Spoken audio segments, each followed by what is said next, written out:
दोस्तों आज हम एक्सप्लेन करने वाले हैं सन 2010 में आई मूवी गुलिवर्स ट्रैवल्स को। मूवी के स्टार्टिंग में हमें एक लड़का दिखाया जाता है जिसका नाम गुलिवर है। गुलिवर एक खुशमिजाज लड़का है जो हमेशा खुश रहने की कोशिश करता है और वो एक कंपनी के लिए काम करता है। एक दिन गुलिवर अपने ऑफिस में किसी लड़के का इंटरव्यू ले रहा होता है।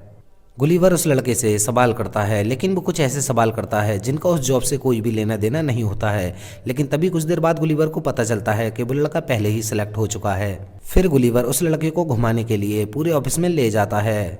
उस कंपनी में एक लड़की और काम करती है जिसका नाम डार्जी होता है।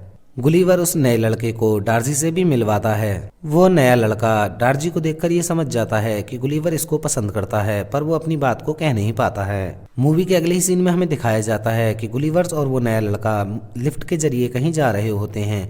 तभी अचानक से डार्जी भी उस लिफ्ट में आ जाती है। ये देखकर वो नया लड़का उन दोनों को अकेला उस लिफ्ट में छोड़कर बाहर चला जाता है। वो ऐसा इसलिए करता है ताकि वो दोनों एक दूसरे से बात कर सकें, एक दूसरे को जान सकें। अगले दिन हम गुलिवर को देखते हैं जो कि ऑफिस में नए नए गाने सुनकर एंजॉय कर रहा होता है। तभी वो नया लड़का भी वहां आ जाता है और वो गुलिवर को बताता है, क्या तुम जानते हो मेरा प्रमोशन हो गया है और आज से तुम मेरे अंडर काम करोगे। आज से मैं तुम्हारा नया बॉस हूँ। और साथ ही साथ वो नया लड़का गुलिवर को बताता है कि तुम्हारा प्रमोशन नहीं हो सका, इसकी वजह तुम्हारा नेचर है और तुम्हें अपने नेचर को चेंज भी करना चाहिए। वो गुलिवर को ऐसी सलाह देता है क्योंकि तुम्हारे ऐसे नेचर की वजह से ही डार्जी को तुम अभी तक इम्प्रेस नहीं कर पाए हो। ये सारी बातें सुनकर गुलिवर थोड़ा सा दुखी हो जाता है। ये सब सुनने के बाद गुलिवर डार्जी के ऑफिस में जाता है और वहां जाकर एक फॉर्म को उठा लेता है। वो फॉर्म एक ट्रैवल एजेंसी का था।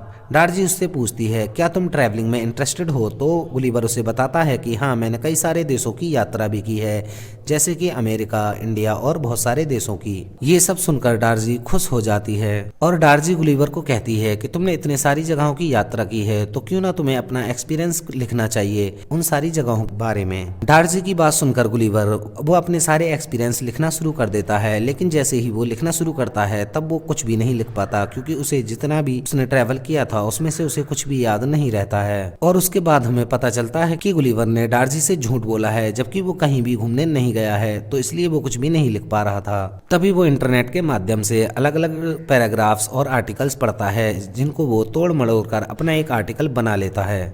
गुलिवर अपना आर्टिकल डार्जी को दिखाता है। डार्जी ये देखकर बहुत ज्यादा खुश हो जाती है और उससे इम्प्रेस भी हो जाती है और डार्जी उसे सलाह देती है कि तुम्हें बरमूडा ट्रायंगल जाना चाहिए और वहां जाकर अपने एक्सपीरियंस को लिखना चाहिए। अगले ही दिन गुलिवर बरमूडा ट्रायंगल के लिए निकल जाता है जहां वो एक बोट के कैप्टन से मिलता है। बोट का कैप्टन उसे बोट चलाने की सारी इंस्ट्रक्शन देता है और उसे बताता है कि कैसे तुम्हें बोट को लेके जाना है। बोट का कैप्टन उसे बताता है कि आपने सिर्फ रेड एरो को फॉलो करना है। तुम अगर रेड एरो को फॉलो करोगे तो तुम बरमूडा ट्रायंगल पहुंच जाओगे और जब तुम्हें वापस आना हो तो इस बटन को रिवर्स घुमा देना। ये सुनकर गुलिवर बोट के कैप्टन को कहता है, ये काम मेरे लिए बड़ा नहीं है, मैं इसे बड़ी आसानी से कर लूंगा। और गुलिवर अकेले ही उस बोट से बरमूडा ट्रायंगल के लिए निकल जाता है, लेकिन रास्ते में ही वो सो जाता है। जब गुलिवर सो रहा होता है तो उसकी बोट एक समुद्री तूफान में फंस जाती है और बोट डूबने लगता है। जब अगले ही दिन उसकी आंख खुलती है तो जो कुछ भी वो वहां देखता है तो उसकी आंखें खुली की खुली रह जाती हैं। वो देखता है कि कुछ लोग उसके सीने पर खड़े हुए हैं। गुलिवर महसूस करता है कि वो अपनी एक उंगली भी नहीं हिला पा रहा है क्योंकि उन छोटे लोगों ने उसे रस्सियों से बांध रखा होता है। वो लोग इतने छोटे होते हैं कि उन्होंने गुलिवर के सीने पर चढ़ने के लिए एक पुल बना रखा था जो कि गुलिवर के शरीर के ऊपर बनाया होता है। उन छोटे लोगों ने पहले कभी इतना बड़ा आदमी नहीं देखा था, इसलिए उन्होंने इसे बांध रखा था क्योंकि वो उससे डर रहे थे। वो समझ रहे थे कि एक दानव है जो कि उन्हें खा जाएगा। उन छोटे लोगों की भीड़ में एक आर्मी का जनरल भी था जो कि उससे बात कर रहा था। गुलिवर उन लोगों से बात करने के लिए खड़े होने की कोशिश करता है, पर वो छोटे लोगों की सेना उसे फिर वापस गिरा देती है। उन छोटे सिपाहियों में से एक छोटा सिपाही गुलिवर के नीचे भी दब जाता है। फिर वो छोटे लोग गुलिवर्स को एक प्लेटफॉर्म पर बांधकर खींचकर अपने राजा के पास ले जाने लगते हैं। उसके बाद गुलिवर उन छोटे लोगों के राजाओं से मिलता है और वो उन्हें बताता है कि वो कोई दानव नहीं है और ना ही वो इन्हें किसी प्रकार का नुकसान पहुंचाना चाहता है। गुलिवर उन्हें बताता है कि मैं एक इंसान हूं और वो पूछता है कि बताओ ये जगह कौन सी है। गुलिवर को लग रहा था जैसे कि वो एक सपना देख रहा हो। उसके बाद वो छोटे छोटे सिपाही गुलिवर्स को एक जगह कैद कर देते हैं। गुलिवर्स वहां देखता है कि एक और कैदी वहां पर मौजूद है, पर वो गुलिवर्स के जितना बड़ा नहीं है क्योंकि वो कैदी भी उन छोटे ही सिपाहियों में से एक होता है। उस छोटे कैदी का नाम होरेशियो था। गुलिवर होरेशियो से पूछता है कि तुम यहाँ कैसे हो।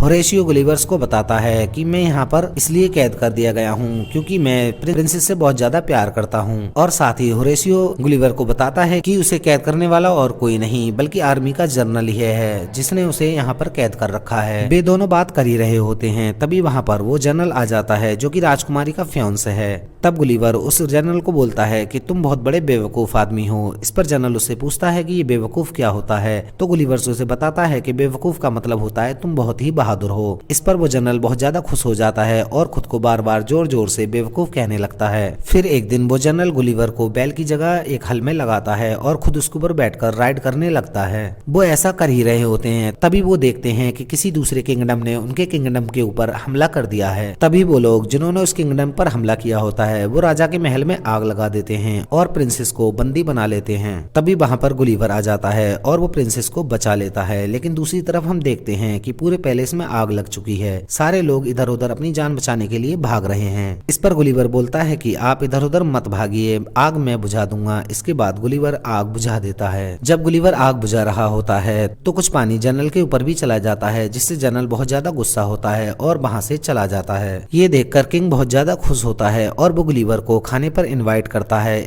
गुलिवर कहता है कि मैं खाने पर तो आ जाऊंगा, लेकिन मेरी एक शर्त है, तुम्हें होर्सियो को आजाद करना होगा।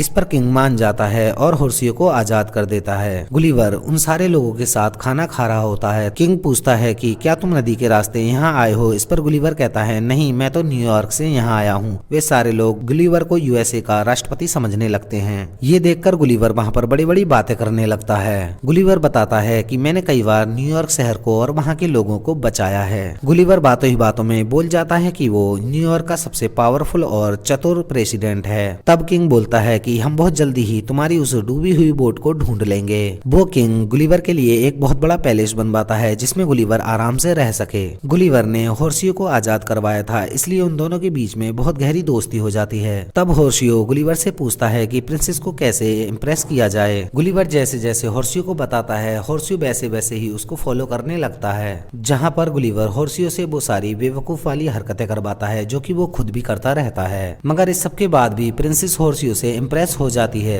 उसी रात वो जनरल गुलिवर की बोट को ढूंढ लेता है क्योंकि जनरल चाहता है कि गुलिवर जल्दी से जल्द इस जगह से चला जाए। बोट में गुलिवर को अपना मोबाइल भी मिल जाता है जिसमें डार्सी का वॉइस मैसेज आया हुआ होता है। गुलिवर उस वॉइस मैसेज को सुनने लगता है। वॉइस मैसेज में डार्सी ने गुलिवर से कहा होता है कि वो भी उससे मिलने के लिए वहाँ आ रही है। फिर हम देखते हैं कि एक बार फिर दुश्मन किंगडम ने उनके देश पर हमला कर दिया है। तभी होर्सियो भागता हुआ गुलिवर के पास आता है और वो बताता है कि उनके राजा ने उसे नया जनरल बना दिया है और दूसरे देश ने हमारे देश पर हमला कर दिया है, इसलिए तुम्हें ही हमारे किंगडम की अब रक्षा करनी होगी। ये सुनकर गुलिवर दुश्मनों की सेना के पास जाता है जो कि पानी के जहाजों द्वारा वहाँ पर आई होती है और वो उन्हें समझाने की कोशिश करता है कि तुम लोग यहाँ से चले जाओ। काफी समझाने के बावजूद भी दुश्मन गुलिवर की बात को नहीं मानते और वो उस पर तोप से हमला कर देते हैं, जिस हमले का गुलिवर पर कोई भी असर नहीं होता है। इस पर हम देखते हैं कि गुलिवर ने उन सारे जहाजों की रस्सियों को पकड़कर किनारे तक ले गया है और इस तरह से वो अपने राज्य को बचा लेता है। और इस बात से वो जनरल और ज्यादा गुलिवर से जीलियस हो जाता है। फिर गुलिवर और बाकी के सारे लोग अपनी जीत को बहुत अच्छी तरह से सेलिब्रेट कर रहे होते हैं।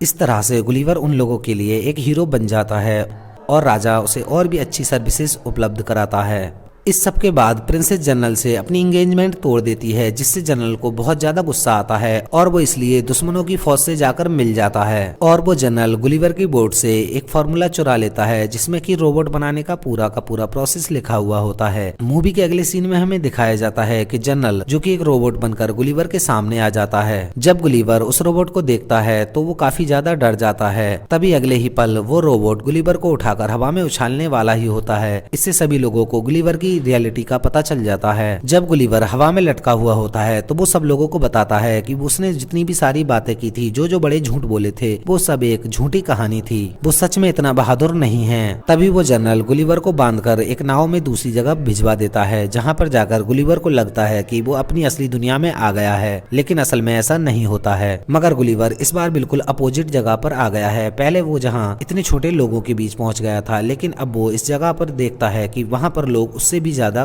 कई गुना बड़े हैं, जहाँ पर एक बच्ची ने गुलिवर को अपनी खेलने वाली डॉल बना लिया था। इसके बाद वहाँ गुलिवर होरेशियो से मिलता है। होरेशियो से बताता है कि हमारे किंगडम में डार्सी नाम की कोई लड़की तुमसे मिलने आई है, और साथ साथ ये भी बताता है कि जनरल ने डार्सी को और राजा के साथ साथ प्रिंसेस और बाकी सारे लोगों को कैदी बना लिया है और किंगडम पर अपना पूरा कब्जा कर लिया है। और वो उसे बोलता है कि बस सिर्फ तुम ही हो जो कि उन सब की मदद कर सकते हो और उन सबको आजाद करा सकते हो। और तभी उसी रात को गुलिवर किंग और डार्सी के पास पहुंच जाता है। अगले दिन गुलिवर और उस रोबोट के बीच में भयंकर लड़ाई होती है और उस फाइट में रोबोट गुलिवर पर काफी भारी पड़ता है क्योंकि वो गुलिवर को बहुत ज्यादा मारता है। लेकिन होरेशियो रोबोट के अंदर घुस जाता है और उस जगह पर जाकर वो वहाँ की कुछ वायरों को काट देता है, जिससे कि रोबोट कुछ काम करना बंद कर देता है। जैसे ही रोबोट थोड़ा कमजोर होता है तो गुलिवर उस रोबोट को मार डालता है और इस तरह से वो इस लड़ाई को भी जीत जाते हैं। इसके बाद किंग होरेशियो और प्रिंसेस की शादी के लिए राजी हो जाते हैं और डार्सी भी गुलिवर को माफ कर देती है।